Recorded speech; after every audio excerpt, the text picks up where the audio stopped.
بسم اللہ الرحمن الرحیم۔ شروع اللہ کے نام سے جو بڑا مہربان نہایت رحم کرنے والا ہے۔ حضرت امام حسین علیہ السلام کی شہادت کا واقعہ، 10 محرم الحرام کا واقعہ، میدان کربلا کا واقعہ۔ اللہ کے رسول حضرت محمد مصطفیٰ صلی اللہ علیہ وآلہ وسلم بار بار امام حسین کو بلند کر کے فرماتے تھے کہ یہ حسین مجھ سے ہے اور میں حسین سے ہوں۔ اے لوگو، اگر حسین پہ کوئی برا وقت آ جائے اور یہ تم سے مدد طلب کرے تو اس کا ساتھ دینا، کیونکہ حسین جنت کے نوجوانوں کا سردار ہے، میرا خون ہے، میری اولاد ہے۔ لیکن افسوس، ابھی حضور پاک صلی اللہ علیہ وآلہ وسلم کی رحلت کو تھوڑا وقت ہی گزرا تھا کہ میدان کربلا میں ایک طرف 9 لاکھ کا مجمع تھا اور دوسری طرف وہ حسین جس کو حضور پاک صلی اللہ علیہ وآلہ وسلم اپنے کاندھوں پہ سوار کرتے تھے۔ امام حسین علیہ السلام اپنے نانا کی امت سے کہتے رہے کہ اے لوگو، کیوں میرا رستہ روکا ہے؟ اے لوگو، پہچانو مجھے، میں تم لوگوں کے نبی حضرت محمد مصطفیٰ صلی اللہ علیہ وآلہ وسلم کا نواسہ ہوں۔ اے لوگو، کیوں میرے بچوں کو 3 دن سے پیاسا رکھا ہوا ہے؟ کیوں میرے عزیز و اقارب کو شہید کر دیا؟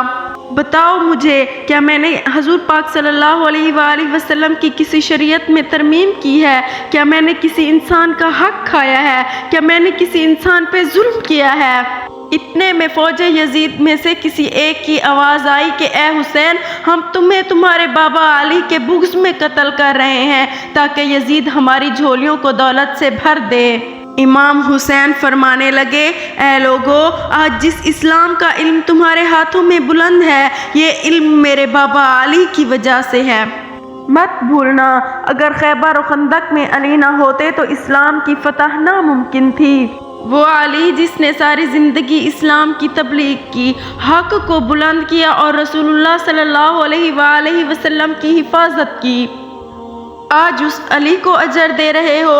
اے لوگو، بتاؤ، اللہ کے رسول حضرت محمد مصطفیٰ صلی اللہ علیہ وآلہ وسلم نے میرے بابا کا ہاتھ بلند کر کے فرمایا تھا کہ جہاں علی ہوگا وہاں حق ہوگا اور جہاں حق ہوگا وہاں علی ہوگا، اور آج اس علی کی اولاد پر ظلم کر رہے ہو۔ اتنے میں یزید کی فوج میں بغاوت نہ ہو جائے، شمر حملہ کرو، ہم لاکھوں کی تعداد میں ہیں، رسول اللہ کے نواسے پر حملہ کرو۔ ایک طرف لاکھوں کی تعداد اور دوسری طرف امام حسین بھوکے پیاسے، اس طرح کی جنگ ہم نے پہلے کبھی نہیں دیکھی تھی۔ امام حسین یزید سے مخاطب ہو کر فرماتے ہیں، 3 دن کے بھوکے کی جنگ دیکھو، 3 دن کے پیاسے کی جنگ دیکھو، رسول اللہ کے نواسے کی جنگ دیکھو، اس حسین کی جنگ دیکھو جس کے سامنے اس کے جوان بھائی کو قتل کر دیا گیا، اس کی نوجوان اولاد کو قتل کر دیا گیا، جس نے خود اپنے بچوں کی قبر بنائی۔ اتنے میں غیب سے آواز آتی ہے، اے حسین، اللہ تجھ سے راضی ہے۔ شمر کیا دیکھتے ہو؟ یہ علی کا شیر ہے، اس کو موت دینا ناممکن ہے۔ خیموں کو آگ لگا دو۔ کچھ فوج نے بیبیوں کے خیموں کو آگ لگا دی اور کچھ نے امام حسین علیہ السلام پر تیر برسانا شروع کر دیے۔ امام حسین کبھی بیبیوں کے خیموں کی طرف جاتے، یزید نے فوج کو 4 حصوں میں تقسیم کر دیا اور فرمایا امام حسین کے پاس کوئی نہ جائے، جس کے پاس جو ہے وہ امام حسین کو مارے۔ کہ کسی نے امام حسین پر نیزہ برسایا تو کسی نے تیر، جس کے پاس کچھ نہیں تھا اس نے کربلا کی گرم مٹی اٹھا کے امام حسین کو مارنا شروع کر دی۔ امام حسین کے جسم پر لاکھوں زخم ہو گئے۔ جیسے ہی نواسہ رسول گھوڑے سے اتر کر زمین پر آئے تو یزید کی فوج جھومنے لگی۔ اتنے میں وہ گھوڑا جس پر امام حسین علیہ السلام سواری کرتے تھے، اس نے امام حسین کے ارد گرد گھومنا شروع کر دیا تاکہ اپنے آقا امام حسین علیہ السلام کو بچا سکے، اور گھوڑا دوڑتا ہی رہا۔ اتنے میں عمر بن سعد نے کہا، اے لوگو، رکو، میں نے دیکھا تھا کہ اس گھوڑے پہ اللہ کے رسول حضرت محمد مصطفیٰ صلی اللہ علیہ وآلہ وسلم سواری کرتے تھے۔ اس طرح تیروں کو برسانا بند کیا گیا۔ افسوس ہے کہ ان لوگوں کو اس گھوڑے کا تو احترام تھا جس پر حضور پاک صلی اللہ علیہ وآلہ وسلم سواری کرتے تھے، لیکن اس حسین کا احترام بھول چکے تھے جس کو حضور پاک صلی اللہ علیہ وآلہ وسلم نے اپنے کندھوں پہ بٹھایا تھا۔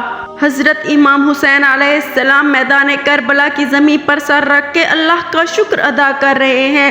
یزید کی مختلف سپاہی آ کر امام حسین کا سر کاٹنے کے لیے قریب آتے ہیں تو امام حسین کا سر انہیں حضور پاک صلی اللہ علیہ وآلہ وسلم کا سر نظر آتا ہے تو شمر نے کہا یہ کام مجھ سے ہی ہونا ہے۔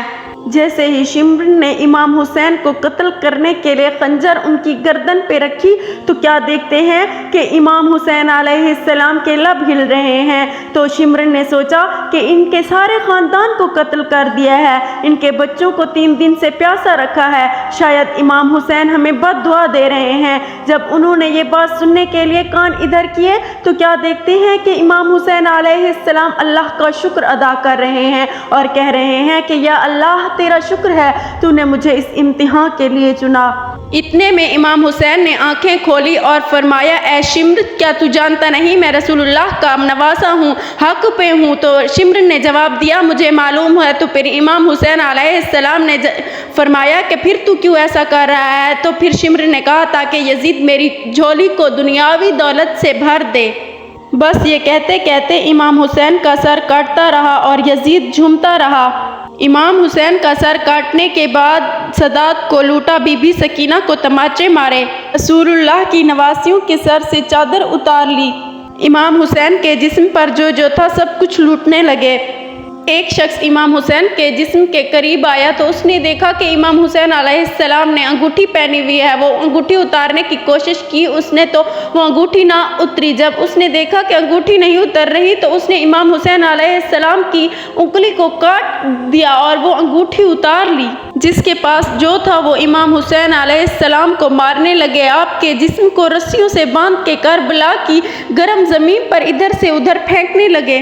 یزید نے امام حسین علیہ السلام اور ان کے ساتھیوں کے ساتھ ایسا برتاؤ کیا کہ رہتی دنیا تک کوئی شخص اس کے خلاف نہ جائے۔ انہوں نے ان کے سروں کو کاٹ دیا اور ان کی لاشوں کو پامال کیا گیا۔